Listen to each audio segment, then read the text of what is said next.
Disclaimer. The content on this YouTube channel includes true stories, some of which are based on real life facts, and some are fiction. We do not claim ownership of any of the stories presented on this channel. We have sourced stories from various online and offline sources, and we have made reasonable efforts to ensure that the stories are accurate and reliable. However, we cannot guarantee the accuracy or completeness of the information presented. The stories presented on this channel are for entertainment purposes only, and any reliance on the stories is strictly at your risk. We do not accept any responsibility for any loss, injury, or damage that may arise from your use of the stories or any information presented on this channel. Please note that the stories presented on this channel may not be suitable for all audiences. Viewer discretion is advised.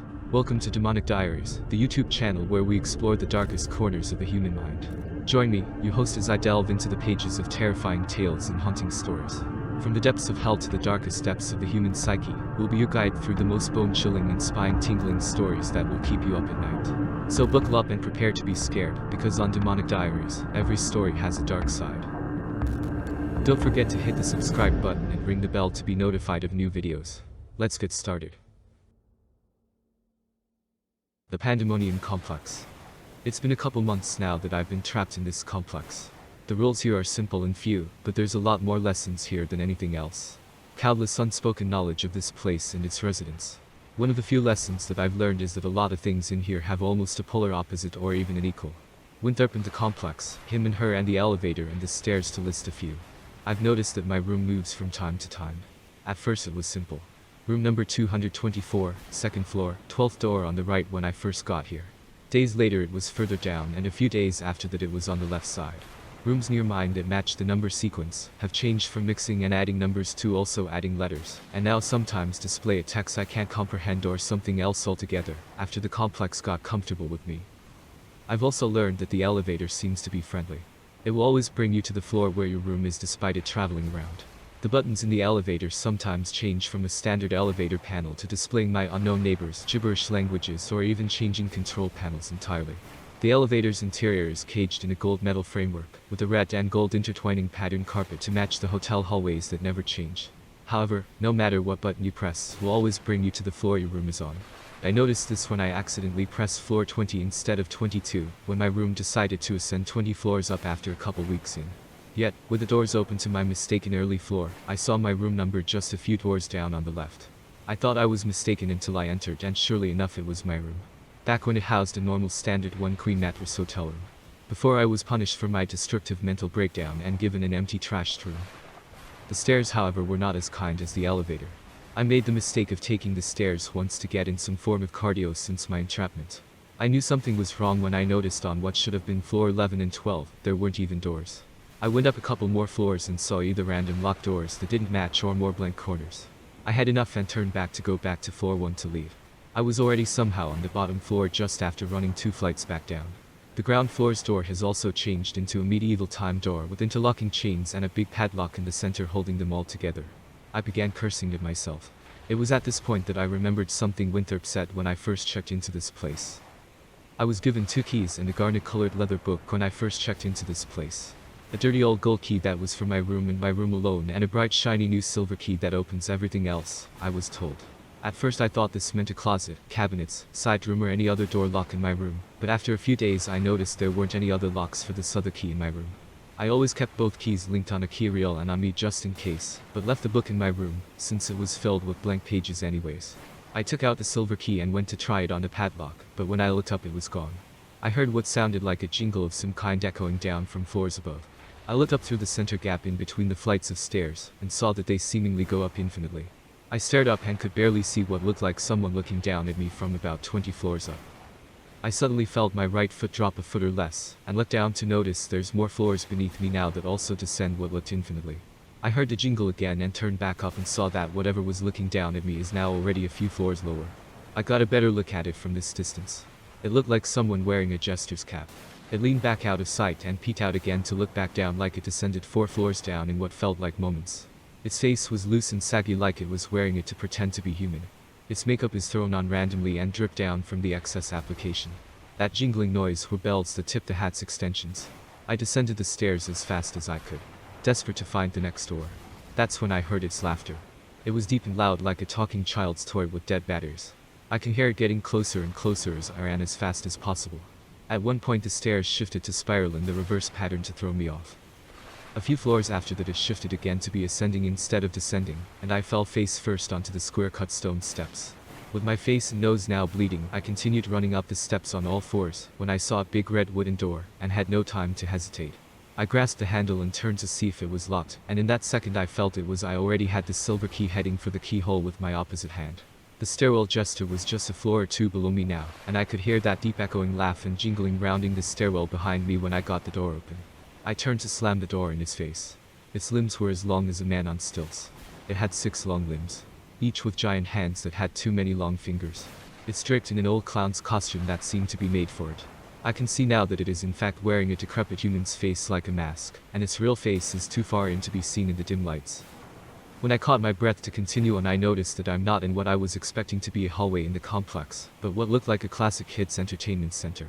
A warehouse-sized building with brightly colored decor, furniture and a massive playground for kids that takes up about half of the building, and is even connected to the ceiling to maximize the space. Long tables and chairs that can seat several large-sized kids' parties are covered in old moldy pizzas and cakes from being abandoned. The playground had long plastic window tubes and ball pits, with trails of what looked like old dried-up blood being dragged into them. My suspicions of this were confirmed when I saw the colored carpets had fingernail drag marks following the blood stains. There were so many drag marks. The plastic air-filled balls in the pit began to shift. Like something breaching the surface of water, the balls parted towards the edge in my direction. Hard plastic slaps from something deep inside the giant tubes can also be heard in unison. I began running in the opposite direction towards a revolving door I can see in the distance that looked like an exit. Several carnival-like music played loudly over each other behind me as I tripped over a pulled-up rug. I turned back while getting up to see emerging from the ball pit, exiting the tubes, and some already in full sprint behind me, were old furry children's and animatronics of different animal and themed variety. Like a zoo from hell itself, they were all pushing and running over each other to get to me. Each either playing its own music or shouting their own individual catchphrases and slogans. They're covered in dried blood and missing patches of fur from most likely their victims desperately fighting back. I began running again towards the revolving door in the distance. If it wasn't for their personal greed, one of them would have easily caught me due to their colossal sizes. The revolving door's windows were replaced with mirrors, and I could see they weren't far behind me in the reflection. I looked around quickly to find the lock. The horde was gaining on me fast. A giant dark brown animatronic beaver reached me first and desperately tried chomping hard at me. Its big head and arm got wedged in the door's frame. I saw the keyhole in the center of the revolving door and turned my key inside of it, but the beaver's big mechanical head and arm were stopping me from turning my exit. I tried kicking its face away, aiming for the big cold dead plastic eyes, and in my panic, I missed on my third kick and threw my leg into its maw stupidly. Its metal buck teeth took the opportunity and bit down hard on my mid-shin, immediately shattering my bone in two and pulled. My calf muscles tried to desperately keep my leg together. I was holding onto the handles on the revolving door tightly when the beaver was violently pulled back by a Goliath-sized green gorilla animatronic and took everything below my right knee with it. They began fighting like starving beasts. Luckily I was leaning back on the revolving door, and when the beaver was pulled away I fell back and through my exit. There was no more sound of carnival music or cheesy catchphrases with a murderous spin on them anymore. With no time to waste, I was bleeding out fast, and my body was still in shock, so I couldn't feel the pain yet. I took off my shirt and tore it into long bands and tied my thigh as tight as I could. After the first tight makeshift bandage, I did that 3 more times to try and stop the bleeding as best as I could. I heard a loud snap through the silence nearby and turned to my right. That's when I noticed my surroundings. I seemed to be deep inside a heavy forested area. Sunlight is blocked by the tall foliage-filled trees, making it dark, but not unseeable. Like a well-moonlit night. Another snap was heard behind me, and I saw something lean back behind a tree to hide from my view. I was looking around in panic when I noticed that the revolving door was also gone. I was surrounded by nothing but thick heavy forest and its occupants. Of course, I finally escaped the complex, and I died by being handicapped in a predator-filled forest. I gave up and yelled for whatever was out there to come get me. There's no way I can win or get out of this. My screams were a mix of impatience, sadness and anger. I just wanted this to finally be over. In the distance in front of me I can see a figure with glowing white eyes, like that of a cat's eyes reflecting light. I turned up my wrists and hung my head low to just get this over with when suddenly I got asked if I'm okay. I confusingly asked, what, and looked up. There in front of me was a small man wearing a long fur and leather trench coat and a cornucopia on his head. The man had tired sunken circles around his eyes, and was pale from the lack of sunlight. I was stunned at the sighting of another person, even if it was some wacko hermit. I rambled on like a madman about what I just went through in sobs. The stairwell, the clown man, the bloody playroom, me losing my leg and the complex I just escaped from. The man then stopped and corrected me. I was still in the Pandemonium complex. This was a tenant and I was in his room. A part of me died again almost as soon as I saw hope. I told the thing to just kill me. I was in his room after all. I give up. He reached inside of his coat and started pulling out whatever he was going to use to end me. I closed my eyes and held my head down again in defeat. He held something in front of my face and told me to eat it. It looked like an old dried up orange and purple striped pepper. Whatever this was, I didn't care anymore. Anything to just end me in my misery. I ate the strange fruit and my right thigh burned with intense pain. My right thigh got twice as thick and popped the bandages right off from the force. I held my prize pumpkin-sized eye in pain and something shot out. I screamed and cursed the thing that was torturing me only for me to suddenly realize that I can wiggle my right toes again. I looked down and saw a mucus-covered leg that matched my old leg perfectly. My face was no longer cut and bruised. I looked back up at the tenant and thanked him. He told me it was a Gurtabia, Gorotabe, fruit. He's had it for a few years and was saving it for emergencies, since it is extremely rare. It can heal and luckily humans are extremely simple in biology compared to his kind. The man introduced himself as Gunter. He was a fae, an Ikraz to be exact, but was rejected by his kind. Humans believe Ikraz to be a single god fae, but they are actually a type of fae that control fertility, turnips, beans, peas, cabbage, flax, and hemp. Gunter however controls wood and summons fruit. I asked if that's why he was casted out, and he corrected and explained it was because he summoned a chunfru, fruit by accident and left it in a field. A fire fruit that bursts into flames when rotten and accidentally burned down half of the forest. He can summon all fruits, but can't control which one he summons. It's random, but luckily he has knowledge of all the fruits and what he sees and knows which ones are safe to eat. After testing my new leg and standing up, I thanked him for his kindness again, and asked where the exit was. He stopped me and told me nothing is free to the fae, and he needs my help in return for healing my leg and eating his extremely rare fruit. Of course I should have known. Gunter has actually been trapped in his own room for many years. At first his room was an open field with a few trees, but the complex gave him a packed forest over the years, and accidentally turned his room's door into one of these trees. Creating a new door isn't a problem. Gunter controls wood and can just make a new door, no matter how many times he tries the door is always locked. When he first arrived in the complex Winthrop gave him two things. A travel box full of assorted toothpicks with different types of wood, and a key made of an unknown dead vine. I asked to see his key, and it was the size of a grown man's hand. It was woven together in dead vines and didn't resemble a key in the slightest, but was told it was. Even Gunter said he doesn't know what this vine is or anyone he's ever asked when he was free. It never even worked on his room's door, so he always left it unlocked, and barely anything in the complex is stupid enough to enter another's room willingly.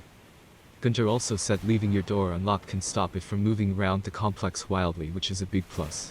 I told him about my silver key and how I got here. I then asked him to turn one of these trees into a door so we could leave. He refused and said he can control wood, but will never harm a living thing. How would you feel if someone who controls flesh and blood turned you into a door? He explained. I apologized for any offense and asked what we should do. He pulled out the box of toothpicks and before my eyes took one out and kept pulling on it. Pulling and shaping it over and over like it was clay until before us was a red oak colored door with frame and vine patterns. I was in awe and told him that was amazing. He blushed a little at my compliment and unconvincingly told me to stop. I put my key inside and turned. We opened the door and stepped forward confidently towards our freedom. What we stepped into though was nothing but complete darkness. The room we stepped inside of was almost fully black. Skies darker than anything I've ever seen before, like Vanta Black. A night sky with two yellowish moons and stars, spaced out varying in shapes and shines, but nothing illuminated below them. We looked around, but all we could see was the light coming from Gunter's room behind us illuminating our backs. Then suddenly complete darkness. Just like the revolving door in Gunter's room, our exit was gone. As we turned around, a blue rippling wave flowed away from our steps. The little light from Gunter's room must have hidden this when we stepped in. The floor had about just a half an inch of this liquid that held some kind of bioluminescence algae. Every step made a small wave and lit the floor around us with a bright blue. Gunter giggled at this beauty and danced in the lit up water. He lightly tapped and laughed for just a moment of happiness, before I put my hand on his shoulder and quietly told him to stop. We were not alone. The waves kept flowing away from us into an endless void, and in the distance were figures also standing in the shallow waters. The blue light wave continues, and with it more and more differently shaped figures become visible by the light. Some tall, some short, some humanoids and some creatures I've never seen before. They all stood motionless looking up into the night sky. More and more became visible. Features were still unknown due to the darkness, but outlines of the things were displayed by the bioluminescence. When the second round of waves hit their feet they twitched, then on the third they moved slightly, the fourth caught their full attention. One seemed familiar to me and I hope I was wrong. We need to leave, I told Gunter. Make another door, now. The waves of Gunter's dance from earlier displayed a familiar figure in the distance. A tall white skin reflected the light more than the rest. An apex predator, with rotten features, few thinning long hairs and big clouded eyes with no eyelids. That's when I looked up and noticed. Those moons are cracked with red, and the few stars begin moving in unison towards each other into place under the moons. Waves of the bioluminescent water flowed toward us. The creatures in the distance began their approach. The familiar figure is exactly what I thought it was, a Wendigo, and a familiar one at that. I screamed at Gunter to hurry and make another door. He was already pulling and forming one as we spoke. I looked up into the sky, and the stars formed their place while the moons began to turn towards each other. Looking closer, I noticed the stars in the sky were actually teeth. All from a different thing. The moons had big spots of black that were turning completely round. Blacker than anything I've seen before, but I have seen this before. The teeth formed into a familiar smile that almost went on forever, and the sky looked down at us. We were inside a room. We were inside of her. Her victims were slow at first and started getting faster towards our direction till they were charging at us. The floor was bright with blue light as her army stampeded towards her trespassers. Gunter yells, "Done." I turned towards our exit and put my key in and turned. We jumped through not knowing where we were going, but anywhere is better than here. Gunter barely slammed the door behind us in time. We were completely submerged in deep fresh water. We held our breaths, and the water was so clear that we were able to look around easily. Once again, no door in sight, but we were somehow in what looked like a deep ocean. I know better than to think that though. Gunter swims towards me and gets close. He pulls out another toothpick and starts his craft again. This time he makes a small boat, and we both hold on as we begin to rise. We both look down and see something massive and long below in the depths. Deep enough to not be fully illuminated by the light, but massive enough to look like it was a giant sea creature just a few feet away. We breached the surface and both of us gasped for air. We turned the boat over and got on. "Gotta love cedar," Gunter jests. Gunter rubs his bald head and then suddenly starts looking around the boat desperately for something. He reaches over and from the waterside yells, "Aha," holding up his cornucopia and plops it back on his bald pale head with a big satisfied smile. We look around at this seemingly endless ocean. "How big are these damn rooms?" I yell. "Turns out some of these rooms can be on a planetary scale for some of its tenants," Gunter explains. I ask Gunter if he knows where we are, and he says he thinks he knows this tenant. The kraken named. He then made a series of clicks and screeches. Apparently, kraken is a massive squid-octopus hybrid that has the body of an octopus, but the head of a squid, giving them 16 to 18 limbs in total. It can be the size of an island if it wanted to, or as small as the wolfy octopus. They can fly as well as they can swim, but prefer the cold dark depths. They can communicate telepathically, but if it does while it's too big, it can scramble a basic brain. The one he knows is nice by nature, and could maybe help us get home. The artificial ocean we were floating on was as calm as a glass of water, and the only waves emanated were from our boat. Gunter looked over the boat and into the depths while I scanned the surface.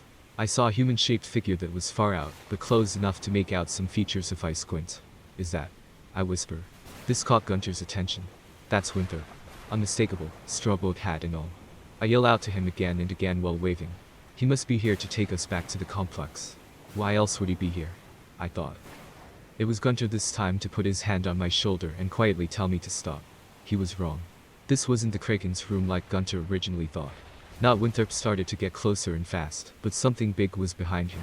Something massive that was breaching the ocean-sized water was right behind the fake belt. Gunter began frantically patting his pockets, saying no, no, no over and over again. I watched as the Titan got closer and became more visible as it surfaced.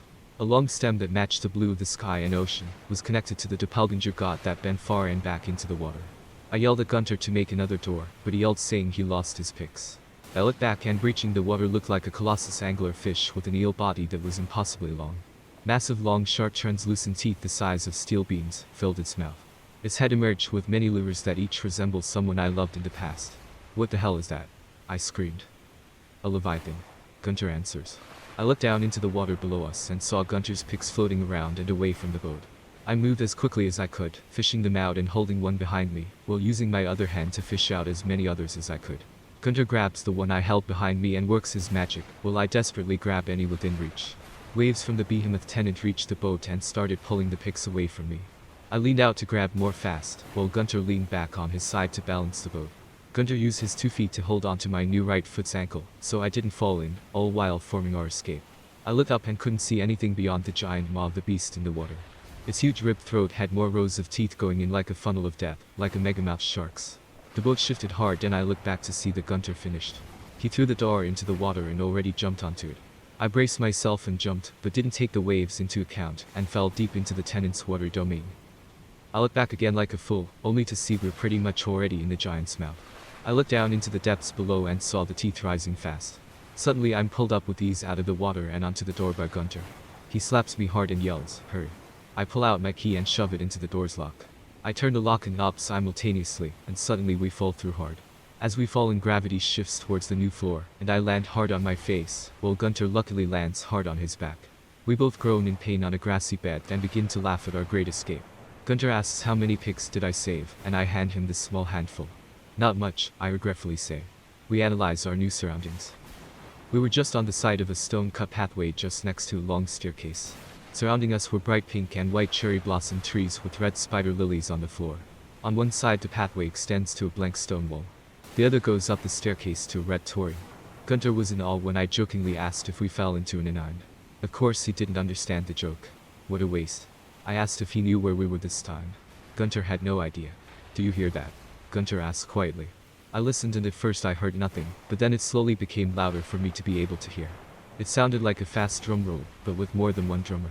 It became louder and louder. It was coming from up the steps. We looked up towards the torii. A gigantic semi-truck-sized no mask emerged from the top and looked down at us. We were frozen in fear, knowing that as fast as that thing emerged, there was no way we could run or make another door in time before it caught us. Gunter broke the silence first after a minute with a light hello and wave. The no mask went around the torii in an instant and down the 3-story tall flight of stairs in a matter of seconds. We now see what was making that sound from earlier. This thing's body was long and with countless legs of an insect. Its body was a gigantic centipede and moved with the ease of a natural-born predator. It eclipsed us in its shadow and stared us down in silence for a minute. It asked in a loud female whisper, "Why are you here?" I answered and explained it was by accident, and we didn't mean to intrude. Gunter apologized too and told her we were lost and asked if she'd show us the way out. The tenant looked towards the blank stone wall on the path behind us, and explained that she was sealed inside a room by another rival tenant during their petty squabble years ago. Turns out you can't break Rule 5 if you just made something disappear. Can't damage what's no there. She can't leave even if she wanted to, and neither shall we. She then asked if we brought tribute. I can see the mandibles inside the mask's mouth and are drilling with hunger. The bulging veins from the giant porcelain mask connect to the insect's exoskeleton pulsate with anticipation. She's getting impatient for us to say we don't have an offering. She is an omnicade and demands something in return for allowing us to breathe in their presence, or our souls will be forfeit. Gunter started patting down his person and pulled out a red pear-shaped fruit with white swirls from the left inside of his coat. He said no and tossed it back. Reached into the other side and pulled out a black watermelon with orange spots and set it down gently. Definitely not, he states with a yeesh facial expression. The omnicade and I watched him patiently do this a couple times with so many different kinds of fruit that I've never seen before. One looked like it was even made of water, and another exploded into small pits like a grenade when it hit the ground far behind us. He began pulling from the cornucopia, and on the 19th try pulled out a bundle of banana-looking fruit that were brown and shriveled like they were old and rotten. Each had 3 red spots that formed into different facial expressions. Perfect, said Gunter with satisfaction. The omnicade's eyes became wide, and she lunged towards Gunter. Gunter barely pulled back in time, and the no-mask's mouth cracked and split wide open, revealing her massive fanged mouth, as she ate the bundle of fruit in one bite. A loud audible gulp was heard from her, and her neck got wide. The mass inside her traveled downwards inside her deeper, and her exoskeleton popped when the mask passed. It looked like a snake eating a big round meal. She let out a sigh and said that it was satisfactory. I asked Gunter what that was and he said I'm better off not knowing. The now full omnicade seemed a lot more patient and asked how we got here since entering or leaving is impossible. We introduced ourselves and asked for her name. She explained omnicades don't have names, and if we wish to give her one we may. The way she looked when she ate the fruit reminded me of one of my favorite fighters from a 2D fighting game I used to play. I named her Mila. Hard to tell, but I think she liked the name. I let Gunter do the talking, and he explained everything from me finding him to now in detail. I tagged in after and explained everything before that. Mila explained that I'm lucky that the stairs only released one minor creature, and that I even had means to escape. Mila then asked to see our keys, since she has knowledge of most artifacts that don't predate her, and we showed them to her. She analyzed them and told Gunter first that she's never seen his kind of key before, and that it must be older than ancient. He then sadly put his key away. Mine, however, she recognized as a reforged unstable skeleton key that has been reshaped into a common silver house key, to put it simply. She explained that my key opens all doors, but what's on the other side is random. For example, if I use this key even on my room's door, my room will never be the one on the other side. Perfect for a quick escape, but you don't know if wherever you go next may be worse, and seems to be now bound to the complex. There's a shrine at the top of her room that has a door we could use instead of using another toothpick, but we'd just be gambling again. She also asked to look at the golden room key that was also on the keyring. She stared for a while and stated that it seemed like a normal house key, but there's something else there that basic eyes can't see. Gunter stared at it too for a while, and agreed that there's like some kind of hum coming from it. They asked about its origins, and when I told them that Winthrop gave them to me, they asked what were his instructions word for word, do not abbreviate. The gold key was for my room and my room alone, and the silver key can open everything else. That's it. They both stared at me. Humans either read too far into things or not far enough. Barely ever do we get a complete understanding from verbal communication. They didn't say a word. Mila turned and proceeded up the steps, and Gunter slapped me across the head before following behind her. I asked them constantly what happened while following them. We got to Mila's rundown wood shrine, and they told me to use the gold key on the sliding door, and instead of the silver. I told them it won't work on any door but mine. I paused for a minute. I'm an idiot, I whispered out loud. I put the key in, unlocked the door and entered into my room. My mattress had cheap sheets and a bed frame now. My laptop sat next to my gifted book on a basic wooden desk, and with a matching wooden chair rested beneath. I invited my 2 guests to enter with me. Mila shrunk her size to enter. Gunter wows in awe at my room when he entered next. Your room sucks, Gunter states loudly while Mila agrees. We finally were free and I was home, but this makes me wonder. My book and Gunter's key are still a mystery, and I doubt Winthrop will give us any answers. I've made 2 new friends and learned a few more lessons, but I know this is just the beginning. We still know almost nothing about our mysterious gifts, our god Winthrop and his playground, the Pandemonium complex.